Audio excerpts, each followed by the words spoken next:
Okay, અત્યારે આપણે સમજવાનું છે ટૂલ બારમાંથી બ્લર ટૂલ, શાર્પન ટૂલ અને સ્મજ ટૂલ. આપણી પાસે અત્યારે એક ઇમેજ અહીંયા ઓપન છે. બ્લરનો મિનિંગ થાય ઝાંખું. તો બ્લર ટૂલ જે છે એ ઇમેજના કોઈ પણ પાર્ટને ઝાંખો કરવા માટે યુઝ થઈ શકે છે. આ ઇમેજમાં આપણે યુઝ કરશું બ્લર ટૂલને. આ જરાક ઝૂમ કરી દો. અત્યારે 100% છે, હું 200% ઝૂમ કરું છું ઇમેજને. અહીંયા થોડાક ડાઘા છે. આ ડાઘા રિમૂવ કરવા માટે, ઝાંખા કરવા માટે બ્લર ટૂલનો ઉપયોગ કરી શકાય.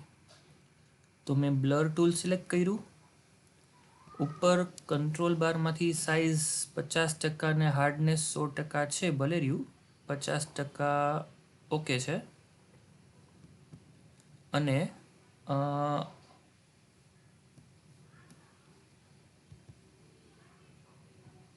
આને હું અપ્લાય કરું છું. તો જુઓ એના ડાઘા નાક ઉપરથી, ગાલ ઉપરથી ડાઘા રિમૂવ થઈ રહ્યા છે. Okay, fine. Control Z undo, control Z undo. 3-4 વાર સ્ટ્રોક અપ્લાય કર્યું હતું. ઓકે, તો આ જેમ હતું પહેલાં એવું થઈ ગયું છે.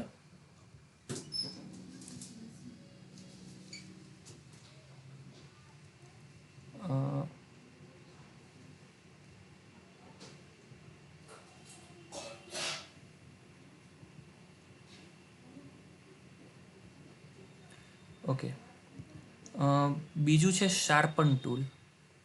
શાર્પન ટૂલ છે એ ઇમેજના જે તે પિક્સલને એની ઇન્ટેન્સિટી વધારી દે છે. ધારો કે આમાં ઓછું જ આપણે પિક્સલની સાઇઝ રાખવાની છે. એની સાઇઝ તો 20 અત્યારે બરાબર છે. અને એના હોઠ ઉપર હું અત્યારે કર્સર પ્રેસ કરીને મૂવમેન્ટ કરીએ, છોડવાનું નથી કર્સર. એટલે જરાક ધ્યાનથી જુઓ તો જેટલા વધારે સ્ટ્રોક્સ અપ્લાય થશે એટલું અહીંયા શાર્પન ટૂલ ચેન્જ થશે. જો આ અન્ડુ કર્યું એટલે ખબર પડી ગઈ આપણને કે આવી ઇફેક્ટ આવી. આપણે આને 300% ઝૂમ કરી નાખું. હવે જુઓ, જેમ જેમ હું કર્સર અપ્લાય કરતો જઈશ તો આ પછી જો એકદમ પિક્સલની ઇન્ટેન્સિટી જુઓ, બરાબર છે. અન્ડુ એટલે આપણે આ કલર ચેન્જ નથી થતા, આ સીધું પિક્સલની ઇન્ટેન્સિટી ચેન્જ થઈ જાય છે. બરાબર, તો આ ઓછું જ આનો હાર્ડનેસ રાખવાની. અત્યારે હાર્ડનેસ એની 0 જ છે, એ ઓછી જ રાખવાની. સાઇઝ આપણે આપણા ઇમેજને અકોર્ડિંગ સેટ કરીને અપ્લાય કરી લેવાનું. પાછું 200 પિક્સલમાં અત્યારે હું લઈ લઉં છું. અચ્છા, ત્રીજું આમાં છે સ્મજ ટૂલ. સ્મજ ટૂલ 20ની સાઇઝ રાખી છે, હાર્ડનેસ 0 છે. સ્મજ ટૂલ છે એ પિક્સલને ફેલાવશે. આપણા કેસમાં આ ઇમેજ કદાચ બગડી જશે, પણ આને હું ડ્રેગ કરું છું તો જો આપણે એના હોઠના વળાંક સેજ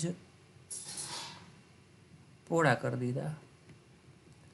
ધારો કે આંગળી થોડીક લાંબી કરવી છે તો આંગળી પાસે ક્લિક રાખી અને આંગળીને થોડીક લાંબી કરી દીધી. બરાબર છે.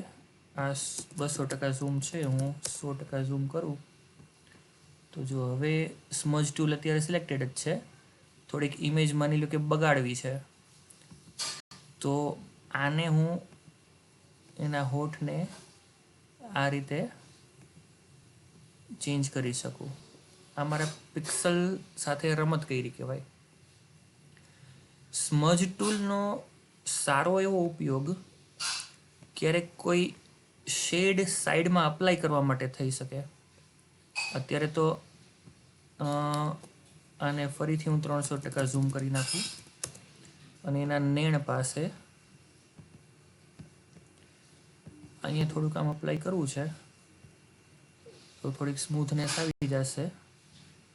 ઓકે, તો આ રીતે સ્મજ ટૂલનો ઉપયોગ થઈ શકે.